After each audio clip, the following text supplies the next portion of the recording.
ওকে, আমরা এবার দেখি একটা সৃজনশীল। এখানে উদাহরণে একটা সৃজনশীল আছে 10 নম্বরে। 10 নম্বরটা আমরা সমাধান করব। ওকে, তো 10 নম্বরটা আমরা অঙ্ক করলে দেখি কত লেখা আছে a মাইনাস b, অর্থাৎ এর একটা মান আছে উপরে, b এর একটা মান আছে। তুমি সেই মানটাকে দেখে দেখে লেখো। এর মান লেখো, এর মান অলরেডি প্রশ্ন দেখে লিখবা x square minus xy plus y square, এরপরে মাইনাস চিহ্ন, দেখো এর মান ব্র্যাকেট মাইনাস, এবার b এর মান ব্র্যাকেট। তো b এর মান কি? x square plus xy plus y square. পরের লাইনে এবার ব্র্যাকেট বাদ দিয়ে লেখো minus xy plus y square minus bracket বাদ দিলে ব্র্যাকেটের আগে যদি মাইনাস চিহ্ন থাকে ভিতরে চিহ্ন পরিবর্তন হবে। কিভাবে? যদি ভিতরে প্লাস চিহ্ন থাকে হয়ে যাবে মাইনাস, মাইনাস থাকলে হবে প্লাস, চিহ্ন উল্টা হবে, প্লাস হয়ে যাবে মাইনাস, এটা প্লাস হয়ে যাবে মাইনাস। এবার এটা যোগের এটা বিয়োগের কাটা, এটা যোগের এটা বিয়োগের কাটা। এখন তুমি দেখো এই xy, এই xy, হ্যাঁ xy এখানে একটা এখানে একটা, আমরা দেখি এটাও বিয়োগের এটাও বিয়োগের। আমরা জানি একটা যোগ চিহ্ন একটা বিয়োগ চিহ্ন থাকলে অঙ্ক বিয়োগ, তাহলে এখানে অঙ্ক বিয়োগ হবে না, অঙ্ক যোগ হবে। যোগ করলে এখানে xy একবার, এখানে xy একবার, দুইটা xy। যখন অঙ্ক যোগ করবো কিভাবে চিহ্ন দিব? যদি দেখি এটার সামনে প্লাস এটার সামনে প্লাস, আমরা এখানে দিব প্লাস। যদি দেখি এটার সামনে মাইনাস এটার সামনে মাইনাস, তখন আমরা এখানে দিব মাইনাস। ওকে, এটাই অ্যান্সার। এই গেল আমার ক নাম্বারটা। এবার আসো খ নম্বরে কি বলা আছে? খ নম্বর বলা আছে এ ও বি এর গুণফল। এ ও বি এর গুণফল হলো এ বি। এবার সেখানে কি করবো? আমরা এর মান বসাবো আগের মতো, x square minus x y plus y square গুণ বির মান বসাবো x square plus x y plus y square, বির মান বসালাম।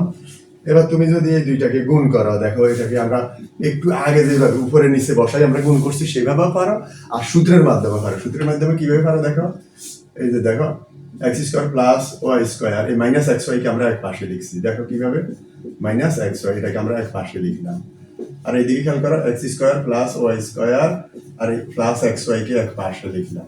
এখন কি দাঁড়াইছে দেখো, এই ব্র্যাকেট আর এই ব্র্যাকেট একরকম, এই এক্স ওয়াই আর এই এক্স ওয়াই একরকম।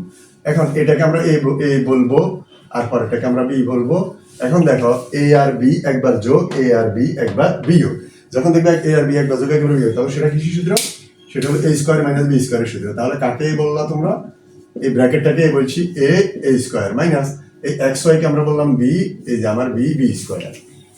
এই ব্র্যাকেটকে এ বললাম এ, এটাকে বি বললাম বি, তাহলে এ স্কোয়ার মাইনাস বি স্কোয়ারের সূত্র। ওকে, পরের লাইনে দেখো এখন আমরা যে সূত্রটা করবো এটাকে, এই যে এটা এ এটা বি, এ প্লাস বি হোল স্কোয়ারের সূত্র। এ কাকে বললা? এটা এ বললে তুমি এটাকে বলবা। তাহলে দেখো এ স্কোয়ার, আমরা যখন বলি এ স্কোয়ার লিখছি অনেকে বলে হ্যাঁ এ স্কোয়ার লিখছি, আমি তো মাত্র এখানে যা আছে তা লিখছি, মানে এ লিখছি। তার এই হলো আমার এ স্কোয়ার প্লাস সূত্রে টুর সাথে এটা আর এটা বসবে, এটা বসা মানে কি এ বি প্লাস আবার বি স্কোয়ার, এটাকে তুমি বললা বি, এটা কিন্তু বি স্কোয়ার না, এটা হলো বি, এই যে এটা হলো বি, এই বি স্কোয়ার মাইনাস এই যে স্কোয়ার এক্স কে দাও এক্স স্কোয়ার, ওয়াই কে দাও ওয়াই স্কোয়ার। এখন দেখো এক্স এখানে 2 দুগুণা 4, পাওয়ারে পাওয়ারে গুণ হয়। এখানে দেখো দুইটা এক্স স্কোয়ার থেকে এক্স স্কোয়ার ওয়াই স্কোয়ার, এখানে দুইবার এক্স স্কোয়ার এখানে একবার। এখন দুইটা থেকে একটা যোগের একটা বিয়োগের, তাহলে দুইটা থেকে একটা বিয়োগ করলে আর থাকবে একটা, এক্স স্কোয়ার ওয়াই স্কোয়ার কাবার একবার। তখন আমরা যখন অঙ্ক বিয়োগ করবো চিহ্ন দিব যেটা বড়, কে বড়? বিয়োগেরটা না যোগেরটা? যোগেরটা বড়, যোগ চিহ্ন। আর এখানে কি থাকে? Y to the power 4, y to the power 4 থাকে। ওকে, এটাই অ্যান্সার। ওকে, ডান। গ নাম্বারটা দেখো, গ নাম্বারটা হলো সি ভাগ এ অবলিক মানে ভাগ। হ্যাঁ, এখন দেখো সির মান বসাবো x to the power 4 x square y square plus y to the power 4 ভাগ x square minus x y plus y square oblique বির মান x square x y plus y square. Okay, মান বসাইছি। এটা হলো কার মান? এটা হলো দেখো সির মান ভাগ এর মান, এরপরে অবলিক্স দিয়ে বির মান। এবার এরপর আমরা কি করব?